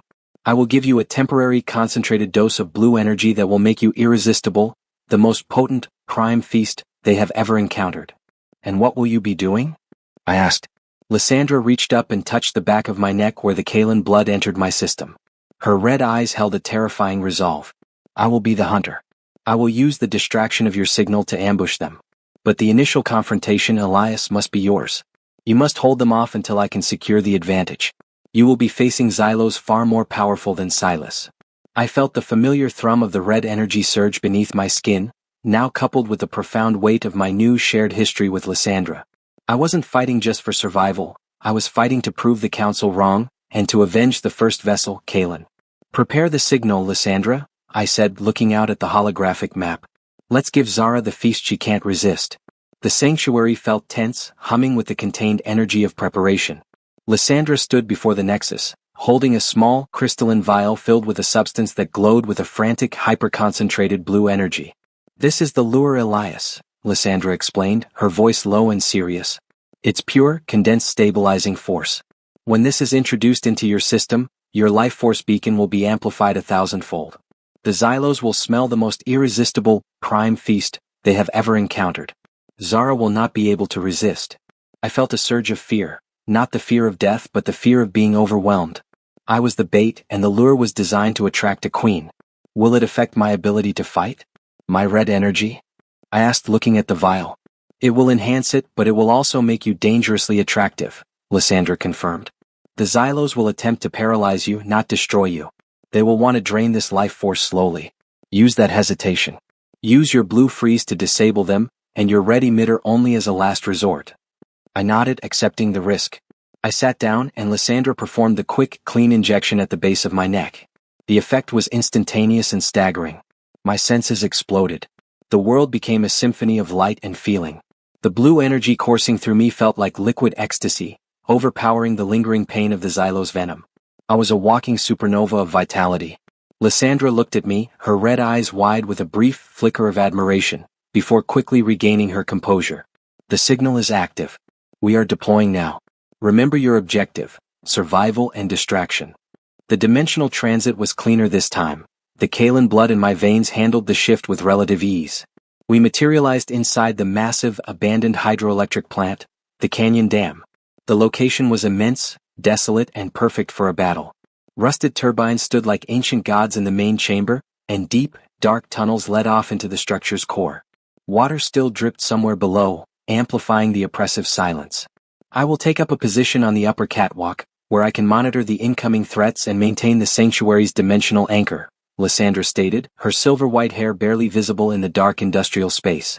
You will wait here in the main turbine chamber, Elias. This location will be the killing floor. As she moved away, her blue-tinged skin merging into the shadows, I felt the terrifying magnetic pull of the hyper-concentrated blue energy working. It wasn't just attracting the Xylos, it was screaming my location to them. I waited. The silence was heavy, broken only by the echo of my own immortal heartbeat. I checked the Kalen emitter on my wrist, feeling the dual power of red and blue energy thrumming through my veins. Then the silence broke. Not with a sound, but with an overwhelming, cold presence. The Xylos had arrived. 3 distinct, powerful violet energy signatures pierced the darkness. They hadn't used a dimensional jump. They were too arrogant for that. They had used raw speed. They burst through the main concrete archway, moving as a lethal, synchronized unit. These were not thralls and they were not Silas. They were taller, their faces less human, their violet eyes blazing with hunger. Zara's advanced team. The leader, a Xylos whose energy signature dwarfed the other 2, stopped and inhaled deeply, savoring the scent of the lure. The feast, the leader growled, his voice a dry whisper. It is real. Such purity, such a rich, deep life force. Tell me, little vessel, who could afford to waste such a vintage on a trap? The Xylos leader was formidable, muscular and clad in what looked like ancient, segmented leather armor. The 2 others fanned out, their attention fixed entirely on me, their powerful violet auras radiating anticipation. You have destroyed the blood storage, I stated, trying to keep my voice steady. The Kalen will not tolerate your presence here any longer. The leader threw his head back and laughed, a sound like crumbling stone. The Kalen? That pathetic faction of frightened, rule-bound Lithani? They haven't had the courage to fight us for 5 centuries. They send a young, fresh-smelling puppet to do their dying for them. He launched the first attack. It was not a physical assault. He extended his hand, and a wave of pure, concentrated violet psychic energy struck me, aiming to paralyze my nervous system. The pain was immediate and overwhelming, designed to shut down my will. But the hyper-concentrated blue energy lure immediately fought back. It was a war inside my head, the Xylos' psychic paralysis against the Kalen's life-giving stability. I staggered, but I didn't fall. He resists, the leader exclaimed, genuinely surprised. I don't just resist, I spat, fighting through the mental haze. I fight back. I lunged forward, ignoring the second wave of psychic attack, and focused all my concentration on the first Xylos guard to my left. He was attempting to flank me.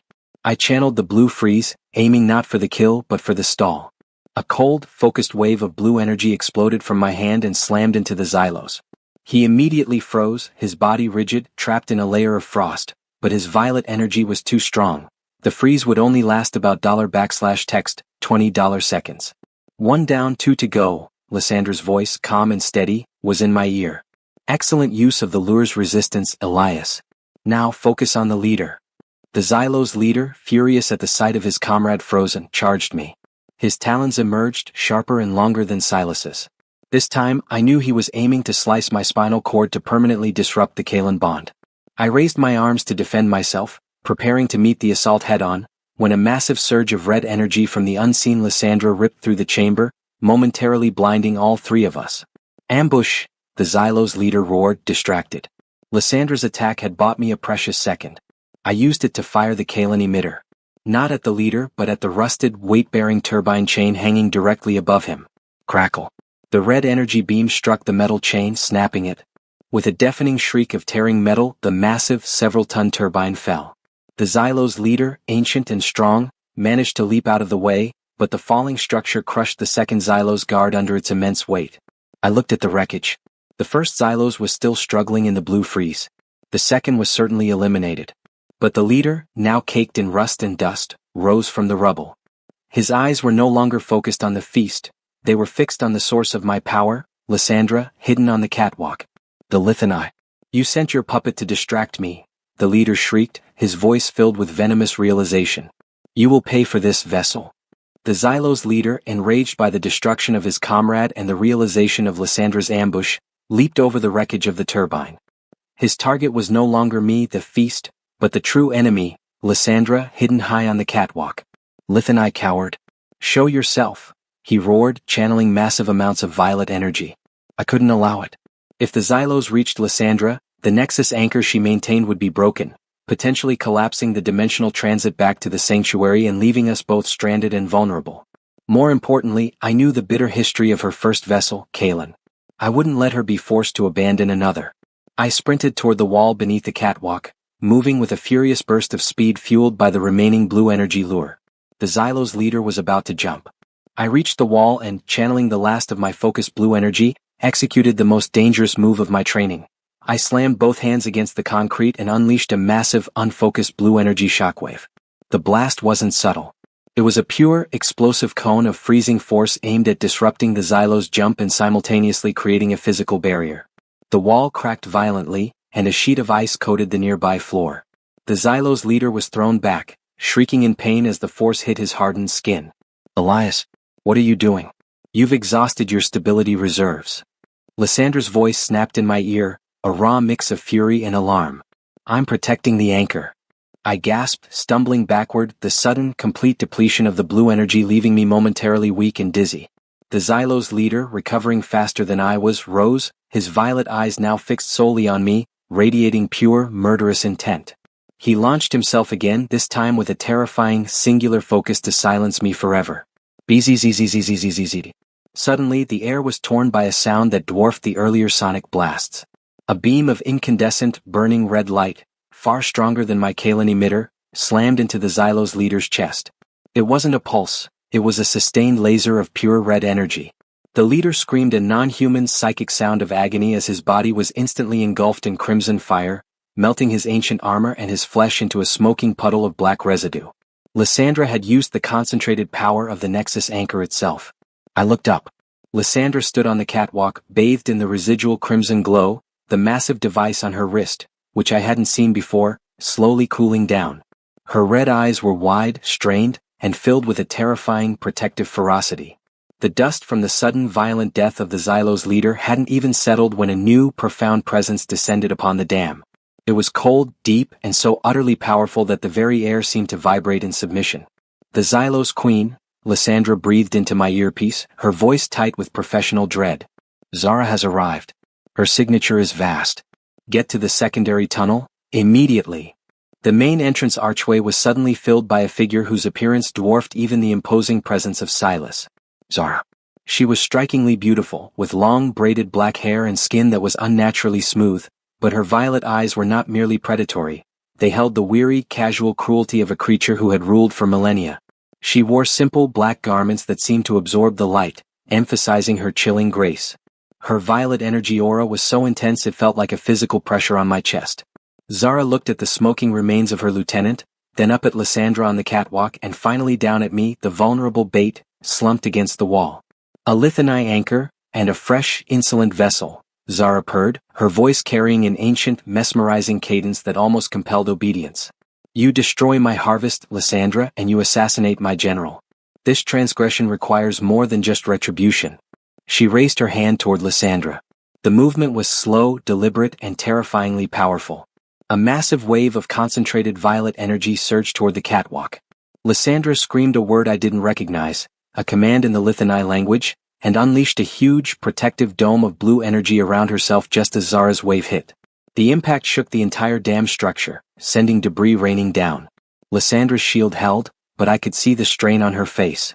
She is too strong for a direct engagement, Elias. Lysandra yelled through the bond.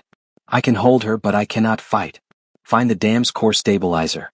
If you overload it, the resulting dimensional distortion will force Zara to retreat before she can shatter my shield. My legs felt like lead, but I forced myself to move. I was the distraction. I was the bait. I ran into the dark, rusted labyrinth of the lower tunnels. The tunnels were dark, wet, and echoing. I relied entirely on my Kalan sight to navigate, following the strongest, most stable energy signature, the dam's structural core stabilizer. Behind me, I heard the colossal sound of Lysandra and Zara's struggle, the relentless, thundering impact of violet energy against the desperate, high-pitched resistance of blue energy. I found the core stabilizer in the deepest sublevel, a massive, central pillar of reinforced steel, laced with thick power conduits. It looked impossibly solid. I found it. It's massive. How do I overload it? I asked, my voice shaky. You must strike it with a full-force red energy blast, Elias. The energy will destabilize the molecular structure, causing an immediate, localized dimensional fracture. It will be a suicide attack on my shield. Lysandra warned that I raised the Kalan emitter. My energy reserves were nearly empty, but the desperation of the moment forced me to channel every remaining particle of Kalen blood into the device. As I prepared to fire, a new voice spoke, cold and familiar, right behind me. A heroic effort, vessel, but you won't live to see the explosion. It was Silas. Battered, covered in soot and blood, his face a mask of ruined fury, he had survived the collapse of the warehouse and tracked me here. His violet aura was weak, but his talons were fully extended. He was here for the kill. I will take my payment now, Elias Thorne. He lunged at I dodged the initial attack and in a flash of desperate inspiration, fired the emitter not at Silas, but into the nearest power conduit of the dam. Crackle. The conduit exploded, bathing the tunnel in sparks and smoke. Silas screamed, blinded and temporarily stunned by the energy feedback. Elias. Now or never. Lyssandra's voice was raw with pain. Her blue shield was failing. I turned back to the core stabilizer, charged my emitter, and prepared the final destructive strike, when I felt a sudden, sharp pain in my side. Silas had recovered faster than I thought and plunged a talon into my immortal flesh, disrupting my concentration. Just as the talon tore through my side, a second attack came, but it wasn't from Silas. A whip-fast chain of pure violet energy shot from the main chamber and slammed into Silas, lifting him off the ground and pinning him violently against the tunnel wall. It was Zara. Silas. He is mine to dispatch. Zara's voice thundered, sounding right next to me. Zara stood at the tunnel entrance, looking at Silas with utter contempt. A weak fool who fails his queen. You will cease this foolishness, Silas. We have a greater threat. She looked at me, her violet eyes locking onto mine. Lyssandra's shield is about to shatter, vessel. We have a momentary choice. If you fire that weapon, the dimensional rift will consume us all. I cannot retrieve my forces and Lysandra cannot retrieve her vessel. We stop the fighting now. The realization hit me. Zara wasn't afraid of me, she was afraid of the consequences of the dimensional tear. My suicide mission was her strategic nightmare. Zara released Silas, who collapsed, broken. She then gave me a terrifying, cold smile. Put the weapon down, Elias Thorne. You have my attention.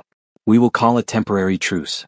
The atmosphere in the subterranean tunnel of the canyon dam was thick with shattered concrete, the stench of ozone and suppressed rage. The massive sounds of battle had ceased, replaced by the silence of a tense, temporary truce. Zara, the Xylo's queen, stood at the tunnel entrance, her violet eyes blazing with contempt and calculation. Silas, her lieutenant, lay broken nearby, unable to move but glaring murderously. I stood near the damaged core stabilizer, my Kalen emitter still aimed, my body running on fumes. Lysandra, abandoning the shattered remains of her blue energy shield, glided down from the catwalk. Her blue-tinged skin was streaked with soot, and her silver-white hair was disheveled, but her posture was one of cold, unwavering authority. The weapon, Elias, Lysandra instructed, her voice calm but firm. Lower it. The truce is accepted. I slowly lowered the emitter, my hand shaking slightly. The risk was monumental, but Lysandra's confidence was absolute. Zara watched my compliance, then fixed her gaze on Lysandra. You risk total dimensional collapse for a mere vessel, Lithani. Your sentimentality will be your downfall as always. And your myopia will be yours, Zara, Lysandra countered, stepping toward the queen. The vessel's recklessness has achieved what centuries of negotiation failed to do, force us to focus on the true threat. Zara sneered. The true threat? There is no greater threat than your faction's interference. Lysandra ignored the insult and pointed her hand, not in accusation but in an ancient gesture of shared knowledge, toward the dark tunnels. The Dravos did not orchestrate the blood storage attack, Zara. And they did not influence the collapse of the vessel's human life. Lysandra's red eyes narrowed, looking far past the crumbling walls of the dam. The Ymir. They are here. The name hung in the air, cold and heavy. Zara's face, for the first time, showed a flicker of something other than cruelty, a deep, ancient fear. The Ymir? Zara whispered, her voice losing its predatory edge replaced by shock. That is impossible. The Treaty of the First Dimension forbids their passage. Treaties mean nothing to them, Lysandra scoffed. My intelligence network has been tracking anomalous energy spikes, not Xylo's violet or Kalen blue/red, but an entirely separate signature. A cold, dead white energy. They are beings of pure, entropic corruption. They feed on all non-Ymir life and energy, Lithani, Xylos, and human. They leave nothing but sterile entropy behind. I realized the gravity of the situation. My small war against the Xylos was just a skirmish in the shadow of a cosmic threat. Your Dravos intelligence was contaminated, Lysandra, Zara argued, her composure returning. but her body language still strained. My primary intelligence indicated Kaelan aggression. And my intelligence, backed by the near suicide of my vessel, proves otherwise, Lysandra pressed. The Ymir are here to target the highest concentrations of life force energy, the Xylos blood stores and the Kaelan nexus. Your arrogance made you the perfect target for them to frame. Lysandra pointed to me. The vessel's original despair was seeded by Ymir's psychic corrosion, making him vulnerable to the Dravos. The Ymir are using the existing conflict to thin our numbers and distract us before they launch their final attack. She paused, then delivered the ultimate ultimatum. The Ymir are not subtle, Zara. They plan to use this dam's massive power infrastructure to broadcast a localized entropy field across the entire continent, sterilizing the life force of every single living thing. If that happens, there will be no more feast for the Xylos and no more mission for the Kaelan. Only a dead planet. Zara was silent, weighing the threat to her eternal existence against her millennia of hatred for the Kaelan. The choice was clear. What is the protocol? Zara finally asked, the question dripping with forced cooperation. The Ymir Protocol, Lysandra stated firmly. A temporary full-spectrum Lithani-Xylos alliance. We must neutralize the Ymir anchor inside the dam before the entropic field broadcast begins. We work together or we both die. The alliance was formalized not with a handshake, but with a terrifying, shared silence. Lysandra initiated a low-frequency blue energy broadcast to establish a temporary, secure telepathic channel between her, me, and Zara. Lysandra's voice echoed in my mind, cold and clear. Agreed. Where is the Ymir anchor? And what is its defense? Zara's voice replied, a startling velvety sound that was terrifying in its intimacy. I looked at the Xylos Queen and the Kaelan agent, two forces of cosmic predation, now forced to rely on each other. And I, Elias Thorne, the human who was about to jump off a building, was the only thing holding their communication together. The Ymir anchor is in the dam's deepest chamber, the main conduit reservoir, Lysandra sent. It's guarded by a specialized Ymir unit. Their only weakness is a massive contained energy burst, a fusion of red and violet forces. A combination of your attack and mine, Zara summarized, a flicker of professional interest in her violet eyes. The vessel is too weak. Silas is wounded. You and I must lead the assault. Zara walked over to the crippled Silas and, with a swift, merciless motion, administered a burst of her own violet energy to jumpstart his regeneration. You will accompany the vessel, Silas. You will ensure his survival as he is vital to the Lithani's retreat. Fail again and I will dissolve you to dust. Silas, barely conscious, nodded stiffly. His hatred for me was palpable, but his fear of Zara was greater. Lysandra turned to me, her red eyes conveying the gravity of my new role. Your job, Elias, is to maintain a constant red energy signal to keep the Ymir anchor destabilized. You are the battery and the target. As we prepared to move, Lysandra and Zara taking the lead, Silas and I tailing them, a sound echoed from the depths of the dam, a brittle, high-pitched crackling. The air temperature in the tunnel plummeted instantly. A thin layer of white frost coated the metal walls, and a profound, bone-deep coldness began to leach the vitality from the air. The Ymir are activating their presence, Lysandra warned through the channel. Move. Now. We plunged into the deepest tunnels, the strange, unifying terror of the Ymir driving the vampire queen, the alien agent, and the immortal human forward into the cold, dead light. The deeper we plunged into the canyon dam's tunnels, the more profound the Ymir influence became. The pervasive, bone-deep coldness was intense, causing layers of unnatural white frost to coat the pipes and walls. The air was thick with a dead, metallic scent. My Kaelan-infused body registered the Ymir's entropic field as a constant, low-grade drain on my vitality, but the Xylos felt it too. Zara and Lysandra led the way, their contrasting energy signatures, violet and blue/red, working in a terrifying, synchronized dance. Zara used her violet energy to physically shatter the frozen obstacles, while Lysandra used her blue energy to stabilize the immediate path, ensuring no structural collapse would bury us. Behind them, I stumbled forward, my flank throbbing where Silas had struck me. And right next to me, the Xylos lieutenant, though grievously wounded, maintained a furious, grudging pace. Vessel, keep your red energy signature stable. The Ymir are drawn to instability. You are the battery they want to drain. Lysandra commanded through the mental channel. If the Lithani allows her puppet to fail, I will feast on you both, Kaelan. Silas hissed back telepathically, his rage barely contained. You smell like a corpse, Xylos, I muttered, my own voice tight with exhaustion and the effort to keep my energy signature steady. Silence, Thorn, Silas growled, his violet eyes flashing. We are only alive because the Queen fears the Emer more than your insipid existence. We reached the main conduit reservoir, a vast, cylindrical cavern where the dam's central machinery hummed.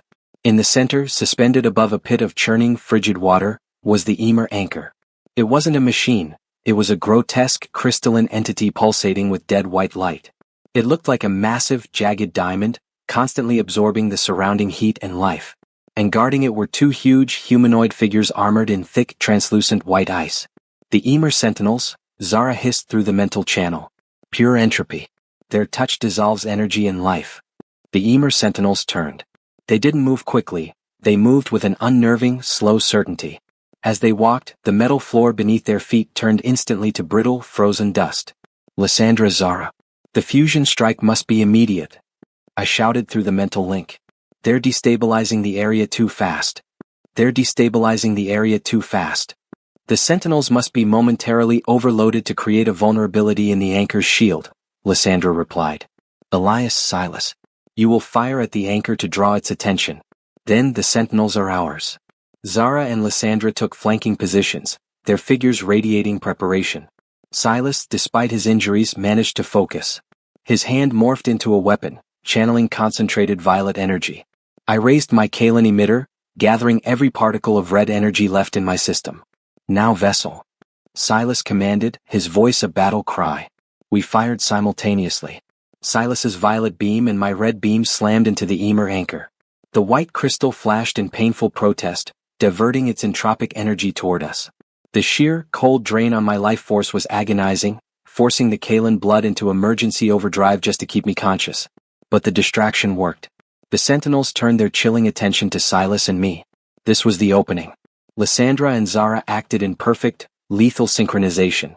Lysandra unleashed a torrent of pure red energy from her specialized wrist device, and Zara fired a wave of devastating, focused violet energy from her hands. The two energy streams did not clash, they fused in the air, a blinding torrent of deep magenta power, the concentrated force of two cosmic rivals uniting. The magenta blast slammed into the two Emer sentinels. The entropic white armor of the sentinels exploded in a flash of heat and steam, and the entities themselves dissolved into harmless, swirling white dust. The anchor is exposed. Elias. Full blast on the crystal. Lysandra screamed through the link. I ignored the crippling pain of the Emer drain and emptied the rest of my red energy into the Kalan emitter. A sustained beam of crimson fire roared from my wrist and struck the Emer anchor. The crystal shrieked, a sound of cosmic defeat, and then shattered. The entropic field instantly reversed. The profound cold vanished, replaced by a sudden, intense surge of displaced heat. The dam's cavern rumbled violently. We had won. The Emer threat was neutralized. The localized entropic field was gone. But the moment the common enemy was defeated, the fragile truce shattered. Silas, now standing despite his painful regeneration, looked at me with renewed hatred. He was no longer bound by Zara's decree. The Emer are gone, Lithani puppet. Your usefulness ends here. Silas lunged at me, his talons aimed for my throat. Before I could react, Zara moved. Not to defend me but to eliminate the liability. With a horrifying snap of her wrist, a thin needle-like blade of violet energy shot out and severed Silas's wrist, leaving his attack incomplete and his hand on the floor. Enough, Silas, Zara commanded, her voice dangerously calm. Your insubordination is intolerable. You are a threat to my rule. Silas didn't fight. He looked at his queen with bewildered betrayal before collapsing, truly defeated this time. Zara looked at Lysandra. The threat is neutralized, Lithani. The truce is terminated. Your vessel has damaged my general and destroyed our primary resource. The Xylos owe you nothing. The Kalan owe you nothing either, Zara, Lysandra countered, stepping forward, her red eyes blazing. You endangered this entire system with your reckless pursuit of power. The council will be notified of your actions. Your council's fear is their only weapon, Zara sneered. We will meet again, Lysandra. And when we do, I will claim your little vessel's life force as payment for the damages. Zara then did something unexpected. She channeled a vast amount of violet energy not to attack, but to open a dimensional rift behind her. With a final chilling glare at me, she stepped through the rift, pulling the broken body of Silas after her. They were gone. I looked at Lysandra. The silence was absolute. We were alone in the wreckage of the dam, the air still smelling of fused energy and triumph. It's over, I said, the words feeling heavy with exhaustion. Lysandra walked to me, her expression unreadable. She reached out, placing a cold hand on my neck where the bond was strongest. "No, Elias," she whispered, her voice low. "It is not over. You have survived the Ymir. You have survived the Xylos. But now you must face the true enemy, the Council." Back in the sanctuary, the atmosphere was colder than the Ymir's entropic field. Lysandra and I stood before the Nexus, which was now radiating a blinding, fierce blue light. The Council of Seven, 7 towering holographic figures of ancient Kaelin, were assembled, their voices a single crushing wave of judgment. "Lysandra, you risked catastrophic dimensional collapse. You exposed the Lithani to the Xylos Queen. And you maintained the bond with the vessel, Elias Thorn, in direct defiance of the Council's decree." The lead voice, Kaelin Council Prime, thundered. Lysandra stood unflinching, her blue-tinged skin radiating an inner calm that belied the danger. "I secured the sector against the Ymir, Prime. The Xylos were forced into cooperation, a strategic advantage that buys us decades. The vessel was indispensable. Indispensable and non-compliant.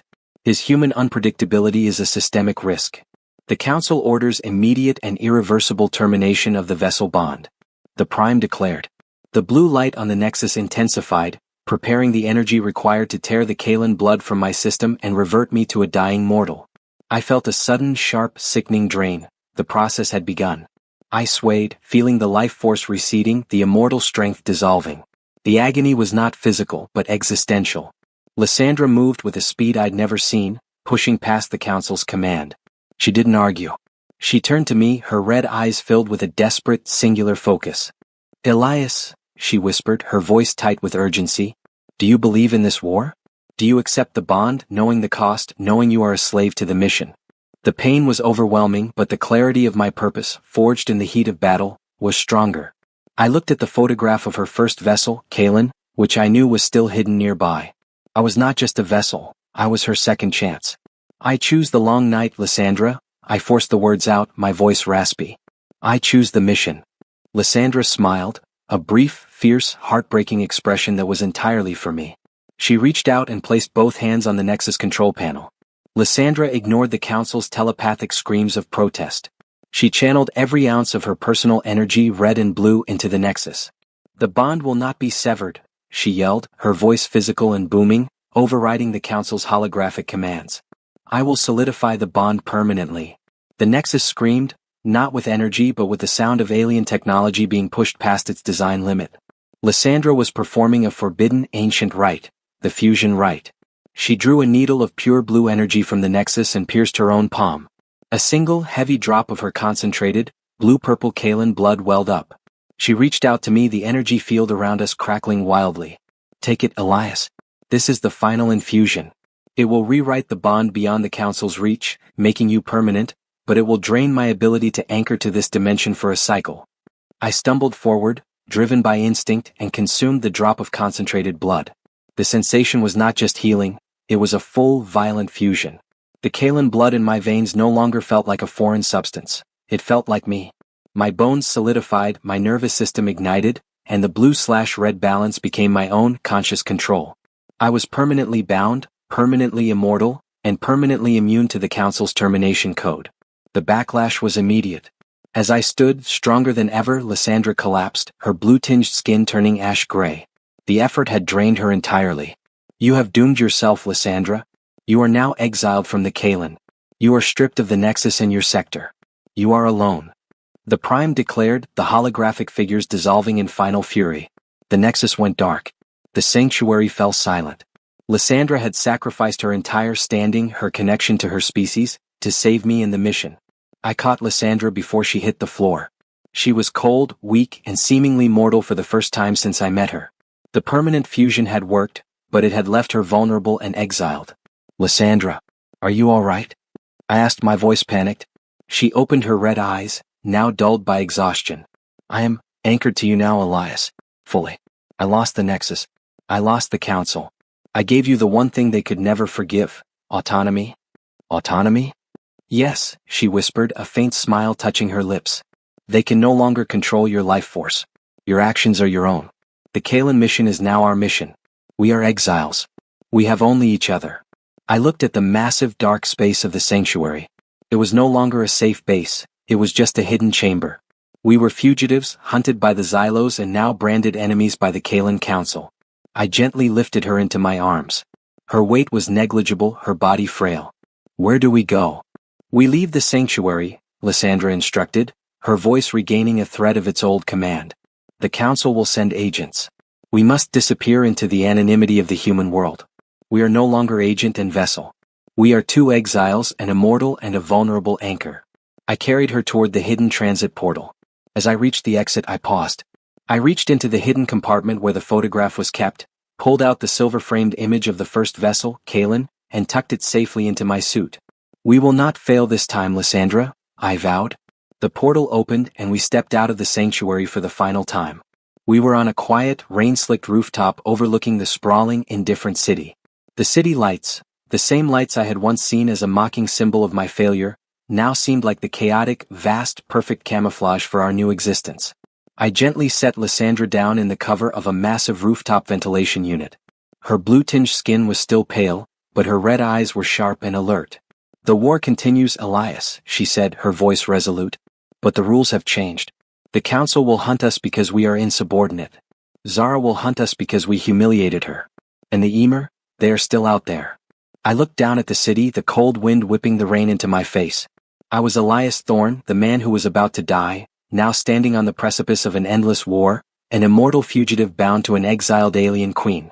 I drew on the power within me, the perfect, controlled balance of blue and red energy. I felt the invulnerability, the speed, the strength. I was no longer a vessel. I was a warrior. We need resources. We need to establish a new base, undetected, I stated, the former despair completely eradicated, replaced by the fierce, focused resolve of the truly immortal. Lysandra reached up and touched the healed wound on my neck, her touch now filled with an undeniable, complex intimacy of shared destiny. We start small, Elias, she said, a hint of her ancient humor returning. You were a successful entrepreneur, albeit a failed one. Use your human skills. We need money, influence, and weapons that don't glow with Kalan energy. She looked at me, her expression conveying the weight of their new, intertwined future. I was about to let you die, Elias Thorne. Then an alien vampire gave me her blood and made me immortal. And now the true cost of that gift is upon us. Welcome to the long, uncertain night, my partner. I smiled, a dark, confident expression that the old Elias could never have mustered. I checked the Kalan emitter on my wrist. It no longer felt like a weapon of my master but a tool of my own survival. I'm ready, Lysandra, I replied. The long night begins. And this time we write our own rules. The end.